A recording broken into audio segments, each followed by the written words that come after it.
Good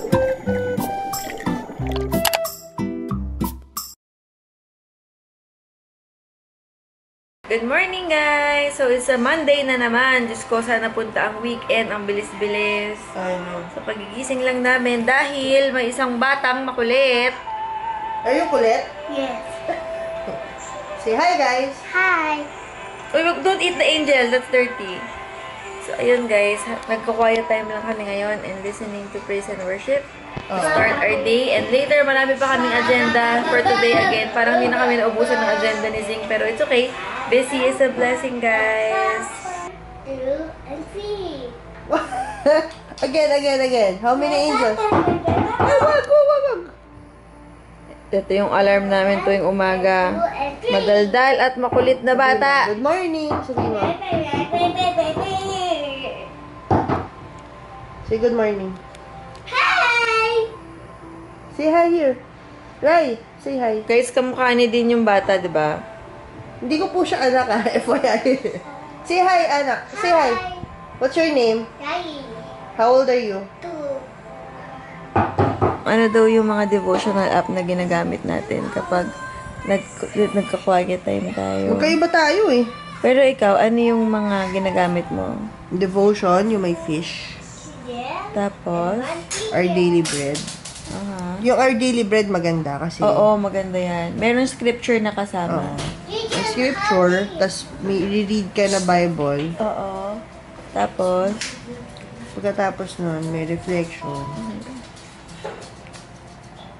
Parang yun yung explanation or insight nung verses na binasa mo. Okay. Kasi ito yung explanation. Yung parang ma-apply niya for the daily, Daily life. daily life. Yan. Pwede mong i-share yung mga quotes, yung verses. Tapos? I have daily devotionals. Yung daily devotion, ito. May app. May ads. Lahat na lang may ads. Tita Diba? Din. Yes na. Ayan. Meron ding verse. Mm-mm. And then, meron din siyang mahaba-haba siya. Tapos yung kay Joyce Meyer, she's really good. Oo, gusto ko din yung kay Joyce Meyer. Marami siyang iba-iba eh. Yung akin, yung promises for everyday life. Ako naman starting your day, right? Marami siya. Tapos, yan. May Bible quote and then meron ding explanation whatsoever. Ang maganda, that's my prayer to start your day. Yun nga, I like that also. And lastly, yung kay Max Lucado. Gusto ko rin siyang author. Same thing, ganyan. Wala siyang prayer, pero ito yung parang reflection lang. Okay. After nun, tsaka ako magpe-pray ng sarili kong prayer. Tapos praise and worship. Okay. Always start your day with prayer, God. Guys, kasi kasi ito, alam mo yun, lighten your mood, tapos parang nilift up mo everything kay God, yung day mo, yung week ahead mo, tsaka, yun lang, yung simple thank you lang kay God kasi binuhay ka niya, He gave you another life. Dadeto! Dadeto! Mobile. Super happy. Okay. One. Soprano. Aba, may ano pa, routine kayo, ha? Say mo, yes! Yes. Yan guys, bababa na ako at mag-breakfast muna kami ni Zing. Tapos, pupunta kami ng Star Mall dito sa malapit lang sa kanila. Kasi bibili ako ng drawer para sa kwarto dahil nire-arrange ko yung room. Makikita nyo later pag uwi namin. Para maiba naman yung feel niya. Tsaka medyo maiba yung filming location namin whenever we film sit-down videos.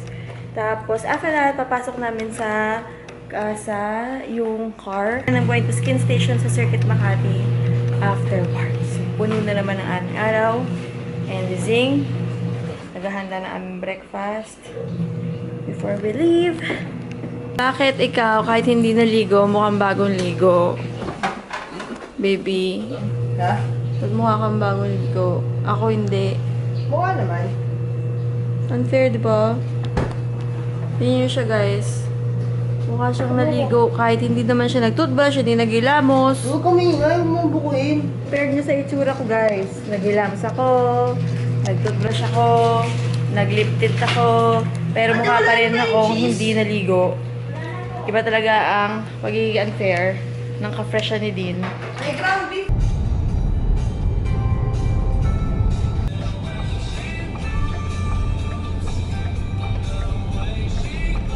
Dito kami ngayon sa Vista Mall, sa Las Piñas. We're going to the home department to look for my, nakachinelas na dito.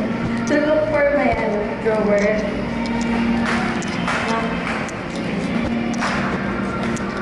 Request niya? Hindi natin. Dito ba na? All home! Grabe guys, I'm so excited. Totoo nga yung sabi nila na mapoprove mong titas of Manila ka na kapag excited ka na pumunta sa department store, sa home section, kesa sa mga shopping ng damit, ng makeup, gano'n. So, ito na talaga yung Disneyland ko guys. Pag nandito ako sa home department ng mga malls, yung mga displays, mga unan, comforters, gano'n na yung mga hilig kong bilhin ngayon. Parang most of the time when I go shopping, yun na talaga yung mga pinupuntahan ko. Kung paano ko mag-improve yung place namin ni Zing. Oh my gosh guys, ang ganda nito. Dining area. Parang pwede ito dun sa condo namin. Very unique yung dining area niya. I like that. Kano kaya ito?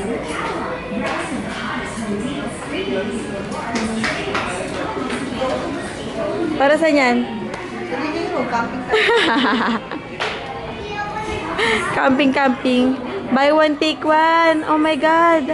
Buy one, take one yung mga ganitong drawers. So, $8.95 lang yung ganyan. Tapos, sina natin yung mga ganito kung magkano.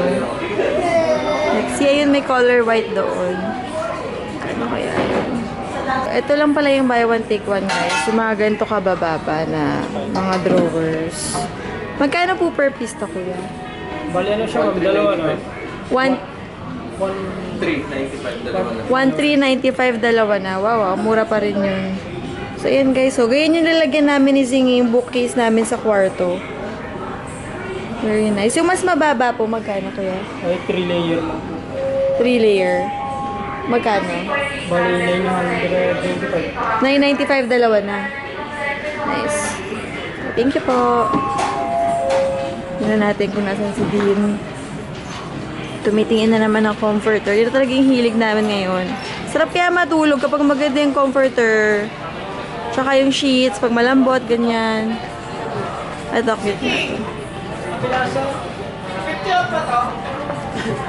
Ang dami mga sofa. Actually, balak din namin bumili ng bagong sofa.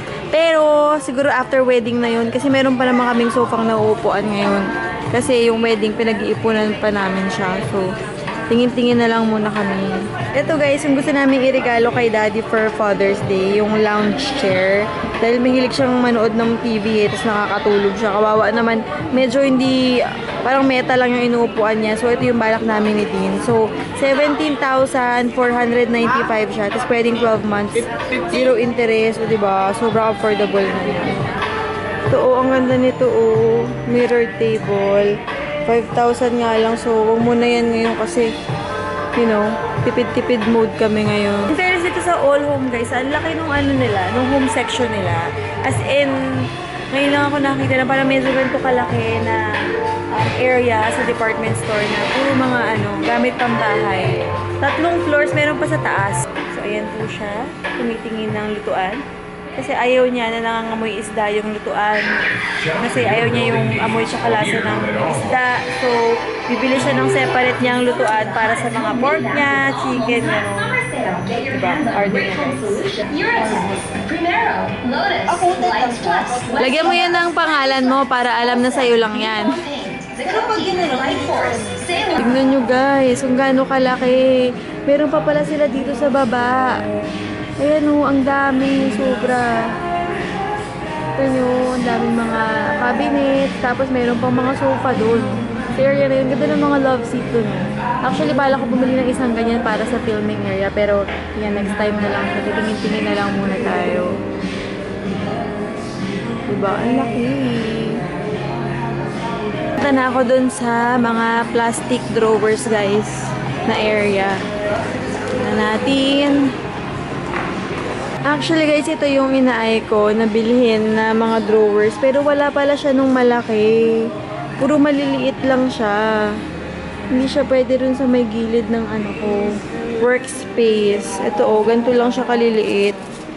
Yes, after 1 hour, nakapili na siya ng pan. Hindi ka pa nakapili ng cabinet. No, kasi ano eh, maliit siya. So, titingin ako ng iba. Maliit yung, wala palang malaki nung design na yun. Ito guys, ang ganda niya, pang side table lang. Saka yun, kaso 4,000. So, ito yung inaay ko na ilagay dun sa gilid ng computer table. 2,395 lang siya. Pwede na, baby. Yun na guys, yung final choice of the day. Ay, ano gagawin ko, kuya?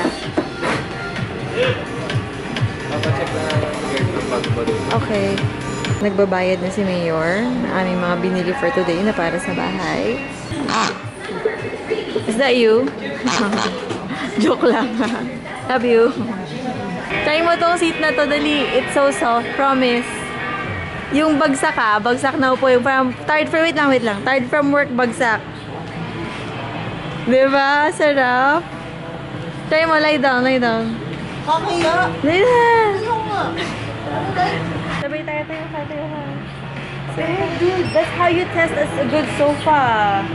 Okay, 1, 2, 3. Oh!